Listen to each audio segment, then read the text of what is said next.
Здравствуйте! Медиация «Видеоуроки. Помощь» – это проект Якутского республиканского центра медиации. Этот проект поддерживается президентским грантом. Сегодня урок 8. Философия согласия Виктора Даниловича Михайлова, доктора философских наук, профессора кафедры философии. В различных сферах общественной жизни, например, экономической, религиозной, культурной и других, в разных жизненных ситуациях, во взаимоотношениях между людьми неизбежны разногласия, противоречия, несогласия. Трудности во взаимоотношениях обусловлены прежде всего теми различиями между людьми, которые заложены в человеческой природе на биологическом, расовом, этническом уровнях. В реальной жизни согласие не всегда имеется. Однако оно является важным и необходимым, поскольку обеспечивает целостность и устойчивость человеческого общежития. И потому без согласия невозможно обойтись ни в одной сфере общественной жизни. Одной из форм культуры согласия является медиация, смысл которой заключается к стремлению к совместному сосуществованию, преодолению открытого противостояния на взаимодопустимых и взаимоудовлетворяющих отношениях.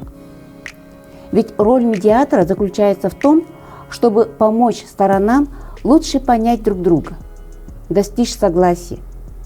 Именно в этой связи с этим возник интерес к работе Виктора Даниловича Михайлова «Социально-философские основания гражданского согласия, общетеоретические подходы и региональная практика». В этом году исполнилось 25 лет, как Виктор Данилович защитил докторскую диссертацию по философии согласия. В связи с этим приведу слова Сенеки, философа, жившего в первом веке нашей эры. Все философы говорят не о том, как они сами живут, но о том, как надо жить. Напротив, философия согласия Виктора Даниловича – это пример совпадения мировоззрения и образа жизни, его жизненная позиция, которая проявлялась всегда, даже в самых кризисных ситуациях. Согласие предполагало для него поиск выхода из противоречия, непременно на условиях совместного паритета. Основная идея его работы – это парадигма согласия, которая противопоставляется диалектически парадигме конфликта. Нужно помнить, что работа была написана в середине 90-х годов. Это был период развития российского общества, когда процесс структурных изменений вызвал глубокий кризис переходного периода. Соответственно, конфликты во всех сферах общества. В этих условиях конструирование парадигмы согласия позволяло по-иному взглянуть на социальные, этнические, культурные процессы, чем парадигма конфликта. Парадигмальный статус согласия до этого еще не был заявлен и проанализирован в социально-философском контексте.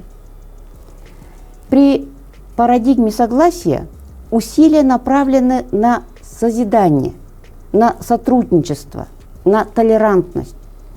Если же кратко говорить о парадигме конфликта, то в 90-е годы начинает формироваться в России такая наука, как конфликтология.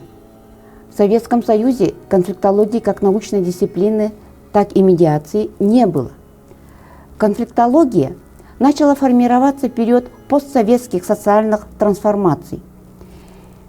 При парадигме конфликта усилия направлены на то, чтобы уяснить природу и сущность разнообразных социальных конфликтов, их функции, механизмы действия, условия возникновения и предупреждения, пути урегулирования конфликта. В отличие от парадигмы конфликта, парадигма согласия предполагает в качестве своей основы не конфронтацию, а толерантность. Как писал Виктор Данилович, политики согласие означает консенсус.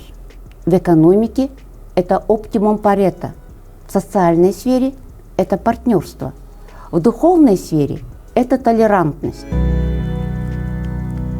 Устойчивое развитие российского общества напрямую зависело тогда от становления гражданского общества как общества частнособственников, защита интересов которых гарантировалась государством.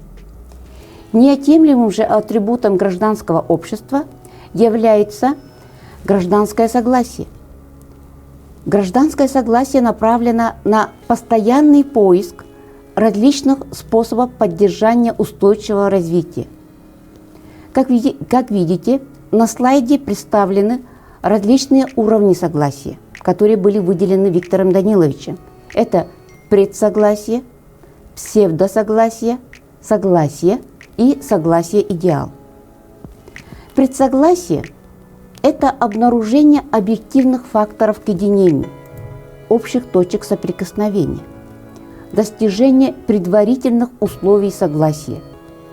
И предсогласие осознается им как членами сообщества, объективных условий согласия.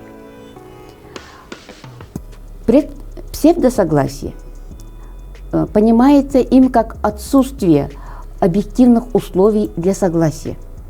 Основой псевдосогласия является конформизм. Пути перехода от псевдосогласия к согласию лежит через движение общества к открытости, или иначе через его демократизацию. Так писал Виктор Данилович.